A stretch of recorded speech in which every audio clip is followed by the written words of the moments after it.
Olá! Por um mundo onde as pessoas tenham verdadeiro respeito pelo que é público e os governantes se empenhem em fiscalizar tanto o comportamento dos dirigentes como os processos de aplicação dos recursos do cidadão, está começando mais um programa parlatório aqui na TV Pai Eterno.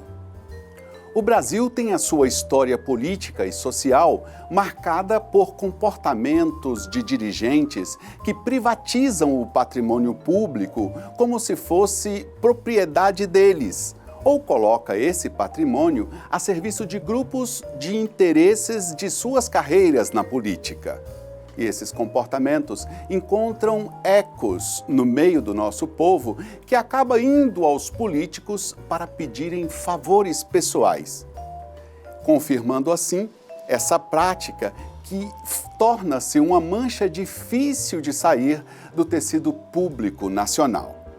Até hoje, em várias esferas de governo, pode-se verificar essa conduta tão nefasta.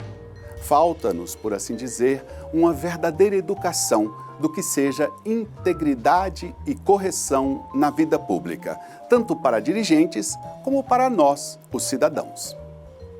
Para conversar sobre integridade pública, nós convidamos o Marcelo Calero, ex-ministro da Cultura e deputado federal pelo Rio de Janeiro, e hoje ele ocupa uma pasta na administração da capital do seu estado com a missão de zelar pela integridade pública de sua equipe.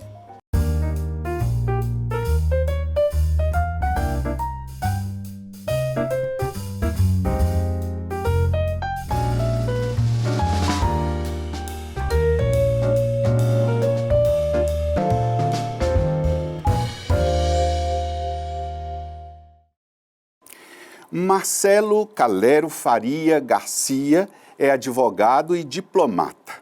Ele é carioca, estudou no Colégio Marista e também no Colégio dos Jesuítas. É mestre em Ciências Políticas pela Universidade do Estado do Rio de Janeiro. Foi secretário da Cultura da capital fluminense em 2015. Tornou-se ministro da Cultura no governo de Michel Temer e renunciou ao cargo 6 meses depois, denunciando forte pressão para rever parecer técnico da sua pasta. Atualmente é secretário municipal de Governo e Integridade Pública da cidade do Rio de Janeiro. Secretário, é uma alegria imensa receber o senhor aqui no programa parlatório da TV Pai Eterno. Muito obrigado por atender o nosso convite. Eu começo já perguntando algo fundamental para a reflexão que queremos fazer com o senhor. Como foi que nasceu a ideia de associar a Secretaria de Governo da sua cidade à temática e à atuação em favor da integridade pública? Seja muito bem-vindo. Muito obrigado, Padre Rafael. Nós sabemos que aqui o Estado do Rio de Janeiro, a cidade do Rio de Janeiro, mas o Brasil de uma forma geral, tem tido nos últimos anos um grande clamor, né, da população em relação às melhores práticas de gestão pública e as melhores práticas na administração.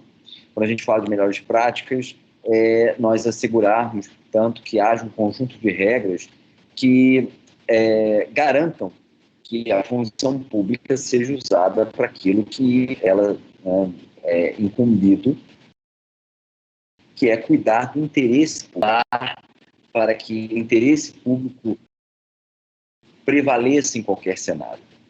Então, ainda na campanha, o prefeito Eduardo Paes, o então candidato Eduardo Paes, fez um gesto político no sentido de anunciar que, se fosse eleito, criaria uma secretaria dedicada aos assuntos da integridade pública.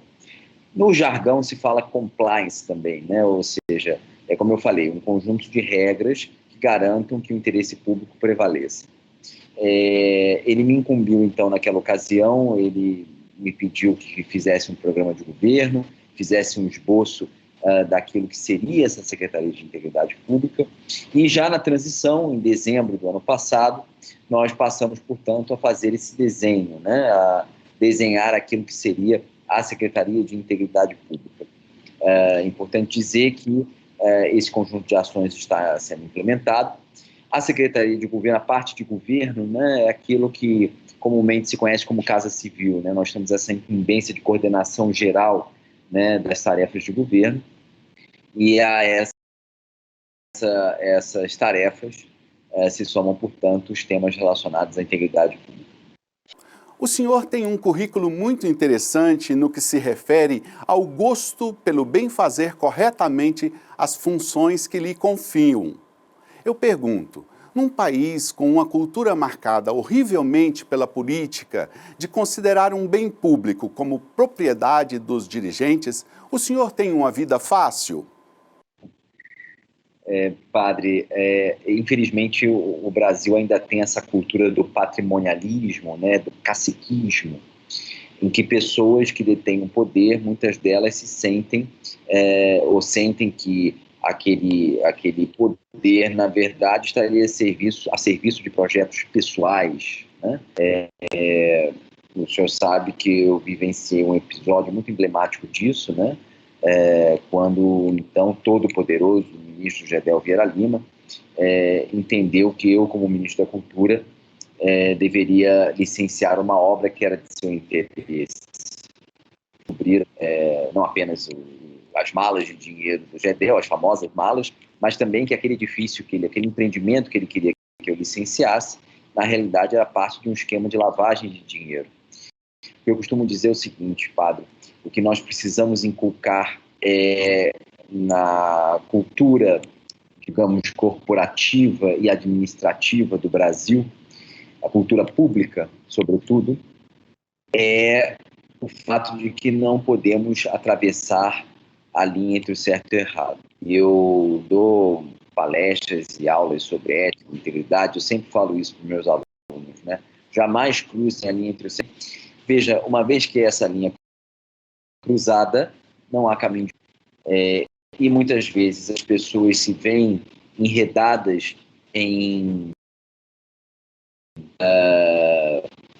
digamos, esquemas sobre os quais elas não tinham nem noção, né? Mas que por terem cruzado essa linha, por terem aceito, por terem sido condescendentes, elas acabam se vendo em situações, às vezes, muito mais complexas do que parecia à primeira vista.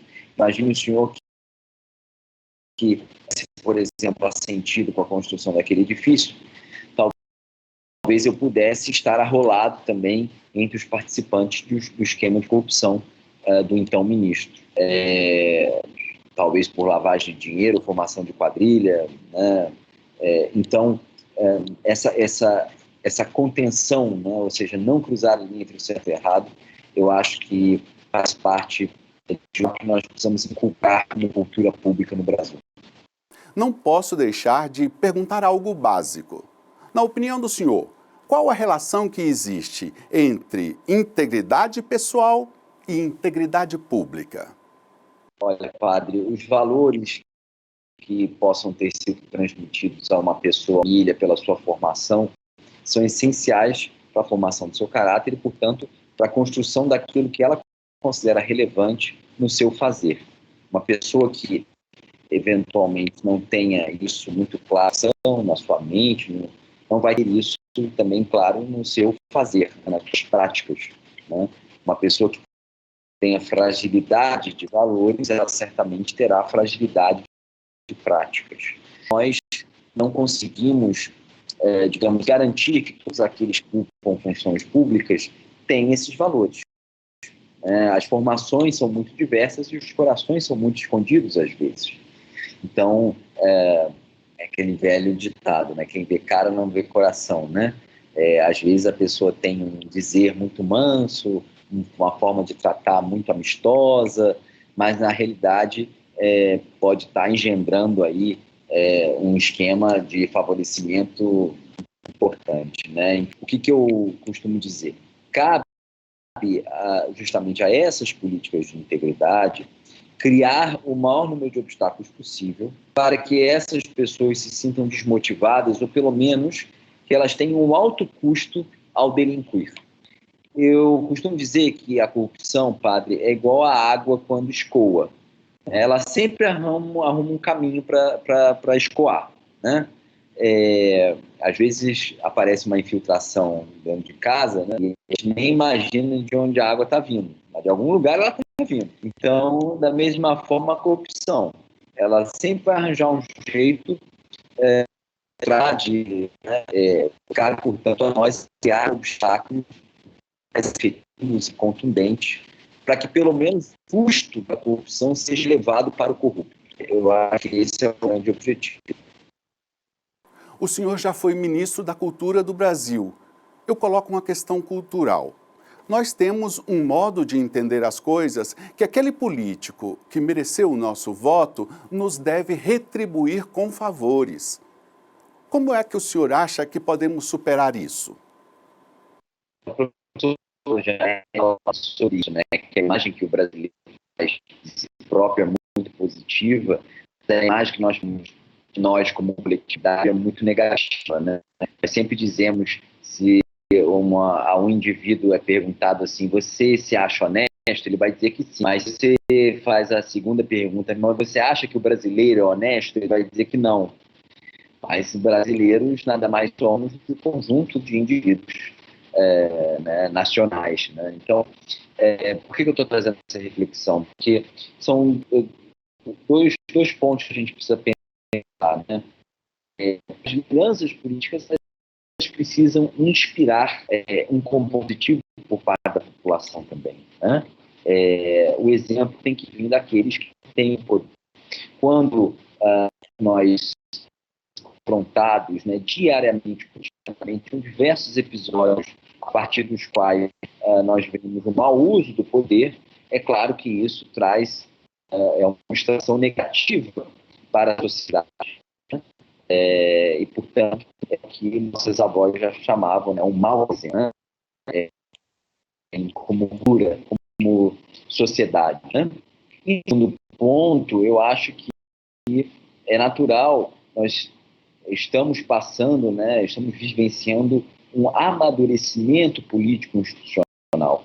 Então, eu acho que cada vez mais, embora ainda haja esses episódios, padre, e não são poucos, né, como o senhor bem indicou, de pessoas que acham que a política é nada mais do que uma retribuição de favores, né, ou de uma troca de favores, eu acho que existe aí um amadurecimento da sociedade, forma de enxergar a política como um local não de consecução, de obtenção de vantagens ou privilégios, mas sim da justa arena de ideias, né, e a partir desse debate da construção de políticas públicas abrangentes e, o mais importante, republicanas, que não estejam aí com ânimo de favorecer ninguém nem nada, mas sim de obter o melhor para a nossa sociedade, para a construção do nosso futuro. Vamos agora para um rápido intervalo e voltamos em seguida para continuar nossa conversa sobre integridade pública com o secretário da Prefeitura do Rio de Janeiro, Marcelo Calero. Até já.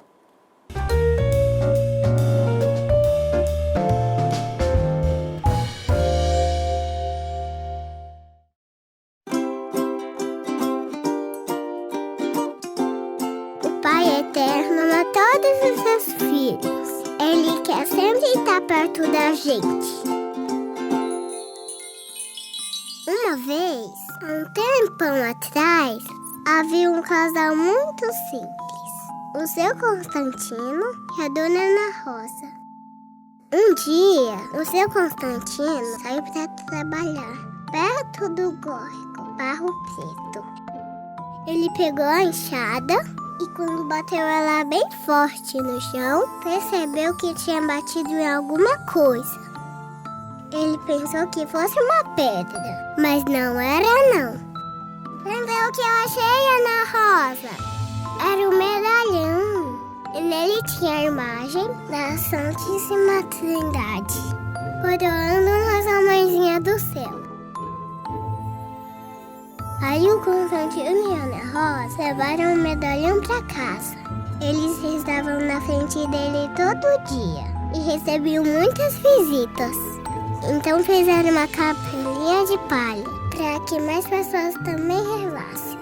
Gente que vinha de muito longe, de carro de boi e até a pé.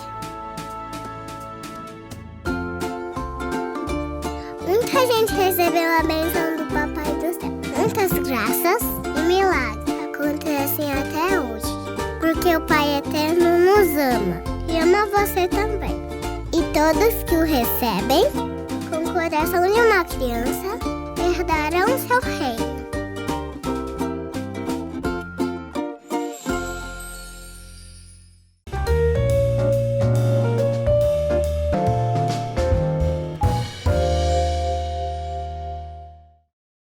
Voltamos com o programa parlatório. Estamos hoje conversando com o secretário de Governo e Integridade Pública da cidade do Rio de Janeiro, Marcelo Calero. Outra questão cultural, secretário. É um problema que acontece na vida do Estado e na vida do cidadão, que é a fiscalização. Todo mundo parece ter medo de fiscal. O senhor acha que vamos conseguir dar passos e deixar de imaginar que quem fiscaliza está apenas ajudando e não criando problemas? Olha, padre, eu também acho que isso faz parte de um amadurecimento, né? E aí, assim, eu vejo que muitas vezes nós reclamamos justamente da falta de fiscalização quando ela, por qualquer razão, nos atinge, né? Nós aqui na prefeitura somos cobrados, por exemplo, né, em diversos assuntos, né?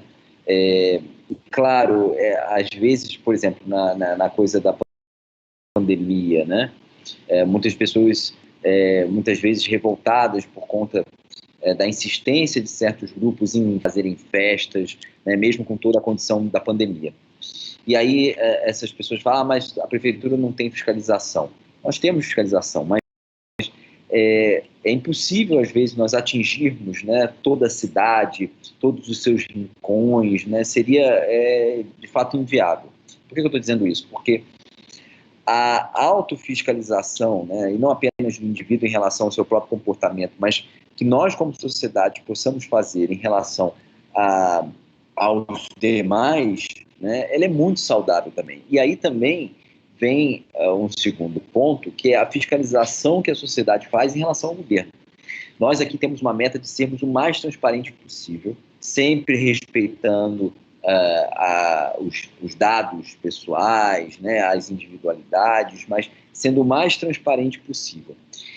E o prefeito Eduardo Paes sempre fala isso, né, que a transparência é uma forma, inclusive, de nós nos protegermos. Quando nós deixamos claro o que está acontecendo, por maior que seja um problema, ou algo pelo estilo, nós conseguimos construir um diálogo baseado na credibilidade e na confiança. E isso é algo essencial quando se trata de política.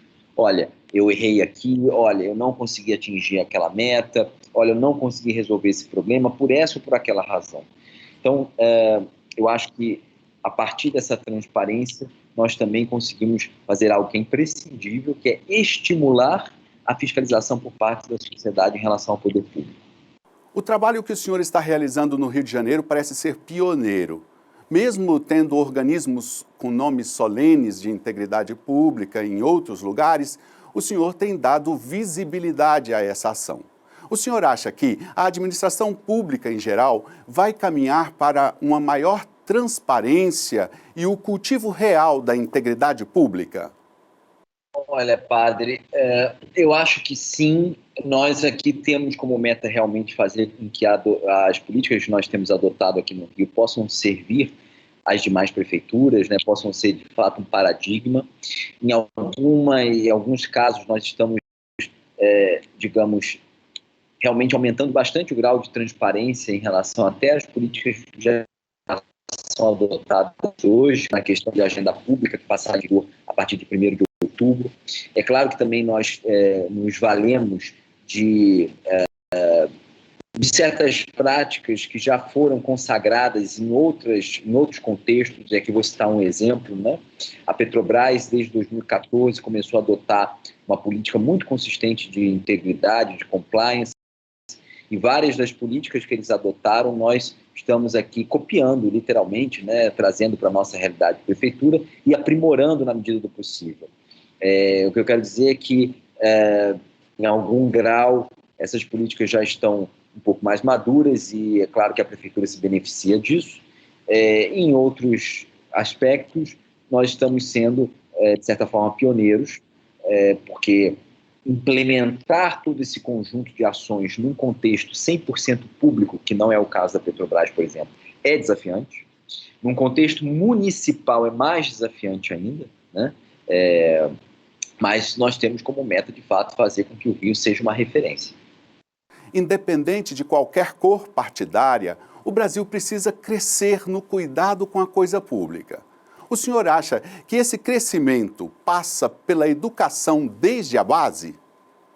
Eu acho que ainda é um pouco tíbio, né? Nós poderíamos ser mais assertivos, né? Essa educação para a cidadania, de certa forma, uma série de matérias, disciplinas que lidam com isso, né? A própria os colégios religiosos, a própria disciplina de história e de geografia em grande medida, mas isso tem que ser visto como algo interdisciplinar, né?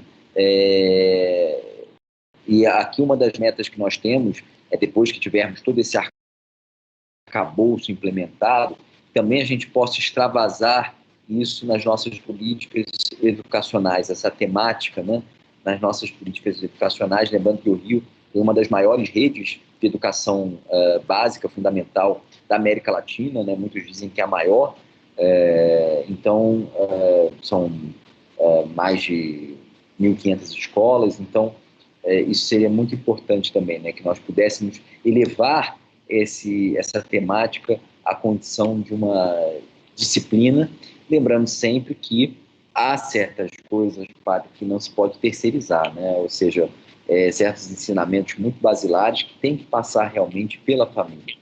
E aí, claro que a gente está falando de educação mais lato sensu, né, mas é muito importante que os pais possam manter esse diálogo vivo com seus filhos, inculcando nos seus corações, a partir de exemplos do cotidiano, né? Ou seja, um pai que, por exemplo, começa a andar pelo acostamento para furar a fila de carros num congestionamento, ele não dá um bom exemplo para o seu filho, né? Um pai que, não sei, enfim, essas questões do cotidiano que têm que ser suscitadas como exemplos de integridade. Ou seja, uma quebra de integridade não é apenas do político que é pego com dólar na cueca, né? Está presente no nosso cotidiano também. Sua formação básica na área de humanidade e de fé, de algum modo, o ajudou no desenvolvimento de sua carreira no campo da política brasileira? Totalmente, padre. Assim, eu tenho o privilégio de ter estudado em escolas católicas, né? Estudei nos maristas, depois nos jesuítas, que complementaram a formação que, graças a Deus, eu recebi da minha família em termos de valores.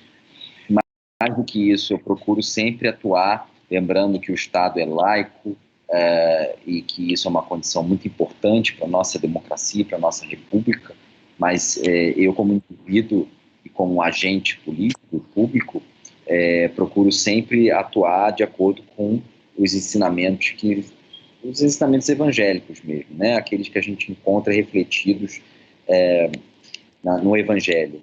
Eu tenho isso muito presente, me orgulho muito, e acho que isso nos fornece um fundamento de vida, né? E, inclusive, devo dizer que volta e meia eu vejo a programação da TV Pai Eterno. Outro dia mesmo eu estava vendo um filme sobre a Madre Teresa de Calcutá. Outro dia vi um filme sobre Santa Cabrini, que já esteve aqui até no Rio de Janeiro. Santa Cabrini fundou uma escola aqui, a Escola Regina Coeli, que infelizmente não existe mais.